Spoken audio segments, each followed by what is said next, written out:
Keadilan sosial bagi seluruh rakyat Indonesia. This is one of the pillars of our nation. But allow me to ask, does that justice also apply to those who walk with a cane, who speak with their hands, and who see with the ears of their hearts? I remember once at a public office, I saw a mother carrying her teenage son who couldn't walk. She was sweating, struggling, because the building had no elevator and no ramp. People stared, but no one helped. And I took to myself, is this what justice looked like for them? Ladies and gentlemen, I'm Hafiez Ariouso, a mahasiswa berprestasi Universitas Mataram, and I want to speak about people with disabilities. A group far too often unseen, unheard, and unacknowledged. We live in a country whose constitution guarantees that every person shall have the right to receive facilities and special treatment, to obtain equal opportunity and benefit in order to achieve equality and justice.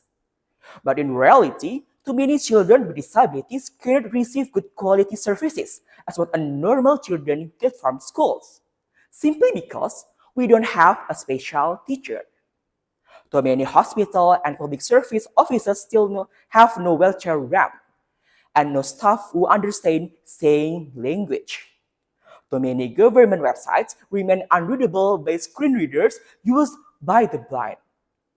We have also ratified the UN Convention on the Rights of Persons with Disabilities through Law Number 19 of 2011.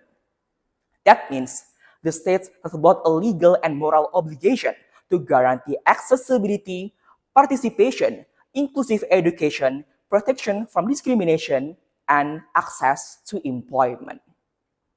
But let's be honest, have our laws come to life in actual policy? Has disability been integrated into budgeting, urban planning, and education curricula? The data from the National Commission on Disabilities and Statistics Indonesia shows that only 0.55% of persons with disabilities are employed out of the total national workforce, and most of them are in the informal sectors. Even more concerning, 57% of persons with disabilities do not complete basic education. Why? Because the system is not yet inclusive, because the facilities are not accessible, because the label of not normal is still being attached to them. To honorable judges, Goal 10 of the Sustainable Development Goals isn't just about reducing economic inequality. It is about removing structural barriers and discrimination that keep persons with disabilities behind. So, what must we do? First, we should make accessibility no longer optional.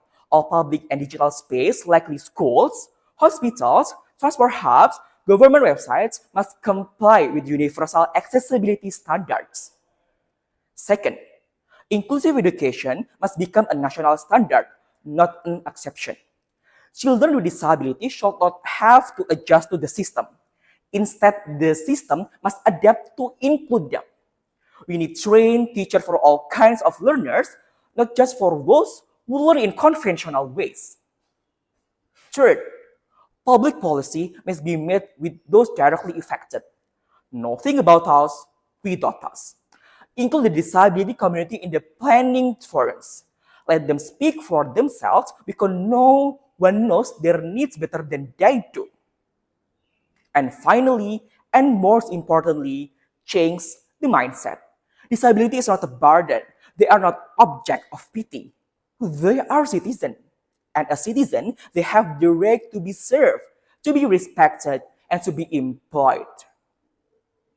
The honorable judges, fighting for equality doesn't mean making everyone the same.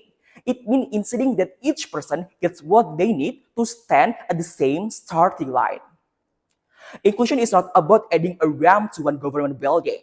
Inclusion is a way of thinking, a belief that every citizen to be served, heard, involved, and treated with dignity.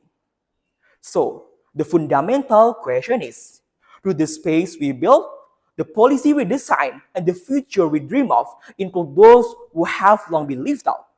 Because only the answer is yes, can we truly say this country is just and civilized. Thank you.